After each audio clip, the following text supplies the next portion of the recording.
High guys, welcome back to my channel Payel world. আশা করি তোমরা সবাই সুস্থ আছো, ভালো আছো।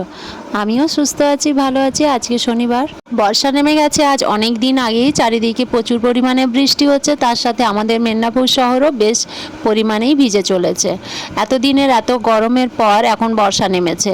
সকাল থেকে সারাদিনই ঝিমঝিম করে বৃষ্টি পড়ছে। তাই ভাবলাম চলো দেখে আসি আজ আমাদের মেদিনীপুরের নদীটা কি অবস্থা। শুনছি চারিদিকে নদীতে অনেক কিছুই হচ্ছে, তাই আজকে ইচ্ছে করলো যে একটু নদী থেকে ঘুরে আসি, দেখে আসি ভরা নদী কেমন লাগে দেখতে। আমার সচরাচর এভাবে দেখার সুযোগ হয় না, তো আজ সেই উদ্দেশ্যেই বেরিয়ে পড়েছিলাম। ভাবলাম তোমাদেরও সাথে নিয়ে যাই, তোমাদেরও ভালো লাগবে দেখতে। তো চলো যাই। রাস্তাটা কতটা পরিষ্কার, কিছুদিন আগে এই রাস্তাটা কমপ্লিট হয়েছে, 1-1.5 বছর ধরে এই রাস্তাটা হয়েছে। তো যাই হোক, রাস্তাটা অনেকখানি সুন্দর হয়েছে। তারপরেই এসছি এই নদীতে। নদীর চারিদিকটা দেখো কি অবস্থা, পুরো একদম ভিজে গেছে। যতটা চোখ যাচ্ছে এতটাই ছিল বালি। এর আগে আমি অনেকবারই এখানে শর্ট ভিডিও তোমাদের সাথে শেয়ার করেছি, তোমাদের হয়তো মনে পড়ছে যারা আমার সাথে অনেক দিন ধরে জুড়ে রয়েছে। ওই দেখো দূরে আসছে একটা নৌকা। আমি অনেক দিন পর নৌকো দেখলাম, আর নৌকোতে আমি কখনো চড়িনি, তাই আজকে ওই নৌকোটা দেখে প্রচুর ইচ্ছে হয়েছিল যে নৌকোতে চড়ি। সত্যি কথা বলতে আমি এখানে পৌঁছানোর সাথে সাথে প্রচুর পরিমাণে বৃষ্টি শুরু হয়ে যায়, কারণ থেমে থেমেই বৃষ্টি হচ্ছে বেশ পরিমাণে। আকাশেও দেখো ভারী হয়ে রয়েছে, মনে হচ্ছে অনেকখানি বৃষ্টি হবে। বর্ষাকাল, কখনো কখনো প্রচুর বৃষ্টি হচ্ছে, কখনো বা মেঘটা একটু ফাঁকা হচ্ছে, কিন্তু রোদের আর দেখা নেই। তো এইভাবেই কেটে গেল। ওই দেখো নৌকোটা কিভাবে ঘুরে ঘুরে আসছে। তো ওখান থেকে আমার মনে হলো যে আজকে আমি নৌকোয় চড়বো আর তোমাদেরকেও চড়াবো। তো চলো যাই, দেখি কীরকম লাগে। নৌকোর অভিজ্ঞতা আজ তোমাদের সাথে শেয়ার করব। আমার জীবনে প্রথমবার নৌকো চড়া, খুবই ইচ্ছে ছিল। সেই ইচ্ছেটা যে এভাবে পূরণ হবে বুঝতে পারিনি। বেশ বৃষ্টি হচ্ছিল, আর এই ভারী বৃষ্টির সাথেই নিজেও চলে গেলাম নৌকোয় চড়তে। ভাবলাম বৃষ্টি তো হবেই, কিন্তু নৌকো চড়া মিস করব না। তাই দেখো এখানে সবাই খুবভাবে তৈরি হয়ে গেছে। এখানে প্রচুর বাইক আর স্কুটি নৌকোতে যাচ্ছে। তো আমিও ভাবলাম গুটি গুটি পায়ে একটু একটু করে এগিয়ে যাই। ভয় একদমই করছিল না, একদম ভরা নদী, তার মধ্যে এই টালমাটাল করা নৌকো। অনেকখানি ভালো লাগা নিয়েই এগিয়েছিলাম। আমার এই সামনে যে ছেলেটা দেখছো, খুবই ভালো ছিল এই দাদাটা, ভীষণ ভালো তার ব্যবহার, আর খুব হাসাচ্ছিল সবাইকে। খুবই ভালো লাগছিল পথ চলতে। এরকম অনেক মানুষের সাথেই পরিচয় হয়, কিছুক্ষণের জন্য হলেও এই মানুষগুলো খুব এন্টারটেনমেন্ট করতে পারে। তো যাই হোক, অনেক আমাকে ভরসা জগিয়ে বললো, দিদিভাই উঠে পড়ুন, কোনো অসুবিধে নেই, দরকার পড়লে আমার বাইকের সামনে দাঁড়াবেন, কোনো অসুবিধা হবে না। সত্যি কথা, এই ভরা নদী যত দূর চোখ যাচ্ছে শুধু জল আর জল, আর বৃষ্টির জলের ফোঁটাগুলোতে অদ্ভুত এক সুন্দর ভালো লাগা। আমি তোমাদের সাথে হয়তো পুরো ভালো লাগাটা শেয়ার করতে পারবো না, একটু অসুবিধা হচ্ছিল। যদি কেউ একটু আমার ভিডিও বানিয়ে দেওয়ার থাকতো তাহলে সত্যি অনেক ভালো লাগতো। এই আক্ষেপটা আমার চিরকালের, কবে মিটবে জানি না। তবে একা একা শ্যুট করতে একটু অসুবিধা হচ্ছিল, এক হাতে ছাতা, এক হাতে ফোন, তারপরে একটু টালমাটাল করা নৌকো, তো সব কিছুর মধ্যে দিয়ে তো একটু অসুবিধে হয়েই থাকে। ভয় যে পাচ্ছিলাম তা কিন্তু না, তোমাদের সাথে কোনো কিছু শেয়ার করব বা তোমাদের আমার সাথে নিয়ে যাব, এর থেকে আনন্দ আর কিছু হয় না। তখন আর কোনো ভয় থাকে না।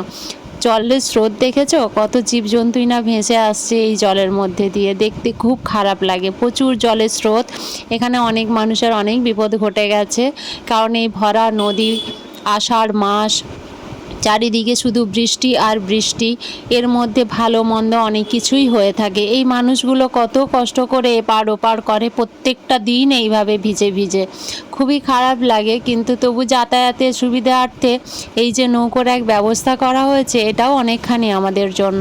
এই দেখো এখান দিয়ে জলটা বেরিয়ে যাচ্ছে, এক্সট্রা জল, আর পুরো নৌকোটা কি সুন্দরভাবে ভেসে যাচ্ছে। আমার সত্যি কথা খুব ভালো লাগছিল, মনে হচ্ছিল ওই নৌকোর ওপরেই আজ অনেকটা সময় কাটিয়ে ফেলি। কিন্তু যাতায়াত করতে গিয়ে মনে হলো কোথা থেকে যেন একটুখানি সময় চলে গেল, বুঝতে পারলাম না। জলটা দেখেছো, সামনে থেকে দেখলে বুঝতে পারতে। সত্যি কথা বলতে আমার অভিজ্ঞতাটা প্রথম বলে হয়তো আমার ভালো লাগাটাও অনেক পরিমাণে বেশি। যারা অনেকবার নদীতে নৌকোতে চেপেছে, তাদের লঞ্চে চেপেছে, তাদের হয়তো এই ব্যাপারটা কিছু না, কিন্তু আমার কাছে প্রথম। আর জল আমার ভীষণ ভালো লাগে, তাই জলের মানে এই স্রোত দেখতে আমার খুব ভালো লাগে। ভয় খুব বেশি করছিল না, কিন্তু এই যে নদীর যে একটা মানে ভরা নদীর মাঝখান দিয়ে যখন যাচ্ছিলাম খুব ভালো লাগছিল, খুব ভালো লাগছিল। ওই দূরে দেখো পার চলে এসেছে, ওই দূরে এখন পৌঁছে যাবে, তারপরে ওখান থেকে আবার নৌকো করে ব্যাকে আসবো। বৃষ্টিটা হচ্ছিল বেশ জোরে, ভিজেও গিয়েছিলাম অনেকখানি, কিন্তু ভিজে যাওয়ার সাথে আর কোনো খারাপ লাগা ছিল না। জ্বর হবে যা হবে দেখা যাবে, কিন্তু তোমাদের নিয়ে যে একটুখানি নদী পারাপার করতে পেরেছি এটাই সত্যিকারের অনেক ভালো লাগা। জানি না তোমাদের কীরকম লাগবে, যদি ভালো লাগে তাহলে লাইক কমেন্ট শেয়ার সাবস্ক্রাইব করে চ্যানেলটিকে এগিয়ে যেতে সাহায্য করবেই। দেখো ব্যাক পোর্শনটা অনেকখানি ভিজে গেছে, ফ্রন্টে তবু কিছুটা হয়তো ছাতার দ্বারা বেঁচে গেছি। তো যাই হোক, ভেজা অনেকখানি হয়ে গেছে। এইভাবে এক হাতে ছাতা ব্যাগ সমস্ত কিছু সামলাতে একটু অসুবিধে তো হয়, তাই না? তবে ভালো লেগেছে, সত্যি কথা বলতে খুব ভালো লেগেছে। তোমাদের ভালোবাসা পাই, সাপোর্ট পাই, আর তার থেকে বড় কথা তোমাদের এত পরিমাণে ভালোবাসা পাই, মনে হয় অনেক কিছু শেয়ার করি। এই দেখো এখন নৌকোটা দাঁড়িয়ে রয়েছে, আরও কিছু মানুষজন এপার থেকে এলে তবেই যাবে ওপারে। তো এবারে শুরু করবে ওপারের জার্নি। ভাবলাম কিছুটা যতটুকু পারি ততটুকু শ্যুট করে নিই, কারণ আমার ইচ্ছে ছিল অনেক কিছু করার, কিন্তু একার দ্বারা এই বৃষ্টির মধ্যে আর সম্ভব হলো না। তো যতটুকু পারলাম তোমাদের সাথে শেয়ার করলাম। নদী দেখেছো অনেকখানি বড় আর প্রচুর ভর্তি, এখানে অনেকখানি জল রয়েছে, মানুষ কিন্তু ডুবে যাওয়ার মতো প্রচুর প্রচুর পরিমাণে জল রয়েছে চারিদিকে। আর বৃষ্টি এখন অথল নদী, পুরো একদম ভরা নদী যেটাকে বলে। আর নৌকো আমার প্রথম দেখা, কে কে আমার মতো প্রথম নৌকো দেখলে কমেন্ট করে জানিও, আর নৌকোয় কারা এখনও চড়োনি সেটাও কমেন্ট করে জানিও। সত্যি কথা আমার অভিজ্ঞতাটা প্রথম, তাই ভালো লাগাটা অনেক বেশি। তাই তোমাদের সাথে শেয়ার না করে আর যেন থাকতে পারলাম না, যাব ওই পারে। ইচ্ছে ছিল কিছু টুকিটাকি শ্যুট করার, কিন্তু এত পরিমাণে বৃষ্টি হচ্ছে যে সেটা আর একার দ্বারা সম্ভব হলো না। বারবার ভাবছো যে দিদিভাই বলছে একা একা, তো একাই তো সবাইকে করতে হয় না গো, একটু কেউ ক্যামেরা ধরে দেওয়ার থাকলে একটু সুবিধে হয় কাজ করতে। সব সময় স্ট্যান্ড করে করে সব রকম ভিউ আমরা নিতে পারি না, ইচ্ছে থাকলেও যেন পেরে উঠি না। আর এই জায়গাটাতে আমি আগে অনেকবারই তোমাদের সাথে শর্ট আপলোড করেছি, পুরোটা বালি থাকে, পুরোটাই বালি, একদম এখানে জল থাকে না, একটুখানি জল থাকে যেটা তোমরা দেখেছো পায়ের চেটোটা ভেজে ওটা দিয়েই চলে যায়, কিন্তু এত পরিমাণে জল। এই দেখো নৌকো দাঁড়িয়ে রয়েছে, এখন সবাই ওপারে যাবে, আবার আমি নেমে এপারে চলে এসেছি। রাস্তা দিয়ে জল বেয়ে বেয়ে আসছে ওপাশ থেকে, দূর থেকে। এখানের অবস্থাটা দেখেছো কি পরিমাণে করুণ, এখানকার মানুষজন এইভাবেই সারাটা দিন যাতায়াত করে। আর আমি দেখো কতখানি ভিজেছি, তবু চেষ্টা করেছি যে পুরোটা তুলে ধরার। প্রচুর পরিমাণে কাদা হয়েছিল, তাই ভাবলাম পাগুলো একটু ধুয়ে আসি, কিন্তু অনেকটা ভয় ছিল, সেই জন্য বেশি দূর যেতে পারিনি। ইচ্ছে ছিল জলটাতে একটুখানি নামার, জলটা এই সামনেটাতে স্বচ্ছ ছিল, কিন্তু তবুও মানে মাটিটা বারবার সরে যাচ্ছিল, তো সেই ভয়ে আর রিস্ক নিলাম না, কারণ এই ভিডিও বানানোর চক্করে অনেক মানুষেরই জীবন চলে যায়। তো যাই হোক, বেশি সাহসিকতার পরিচয় নাই বা দিলাম তোমাদের সাথে, অল্প কিছুই শেয়ার করলাম, আশা করি ভালো লাগবে। আর আমারও অনেকটা ভালো লাগলো, এই প্রথমবার আমি হয়তো এরকম ভরা নদী তোমাদের সাথে শেয়ার করলাম। এর আগে অনেকবারই এই নদী শেয়ার করেছি, কিন্তু এত জল কোনো দিনই ছিল না, আর এই বর্ষাতে আমার কখনোই সেভাবে আশা হয়ে ওঠে না। মেদিনীপুরের অনেক খবরই অনেক মানুষ অনেক দূর দূরান্ত থেকে পেয়ে থাকে, আর যতটুকু পারলাম আমি তোমাদের সাথে শেয়ার করলাম। খুব সুন্দর একটা পরিবেশ, এখনও কিন্তু বৃষ্টি পড়ছে এক দু ফোঁটা করে, খুব জোরে যে বৃষ্টিটা হচ্ছে তা না, কিন্তু যখন নৌকোতে ছিলাম তখন খুব পরিমাণে বৃষ্টি হচ্ছিল। ওই দূরে দেখো নৌকোটা আবার যাবে ওই পারে, কতটা ঘুরে ঘুরে ঘুরে ঘুরে যাচ্ছে। তো যাই হোক, খুব ভালো লেগেছে। চলো এবারে বাড়ি ফেরার পথ, রাস্তাঘাট খুব ভেজা, আর রাস্তাগুলো হয়েছে খুবই সুন্দর, ভিজে গেলে এক অদ্ভুত সুন্দর লাগে দেখতে।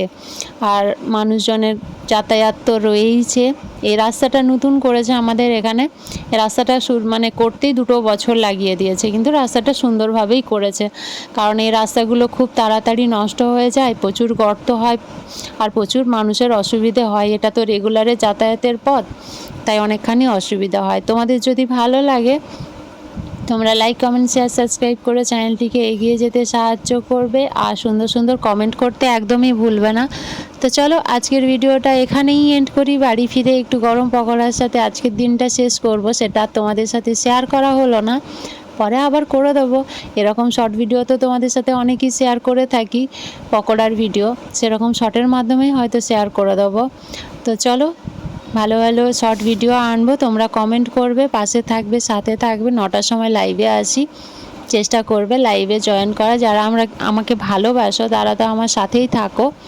তো সবাই ভালো থেকো, সুস্থ থেকো, বাই বাই।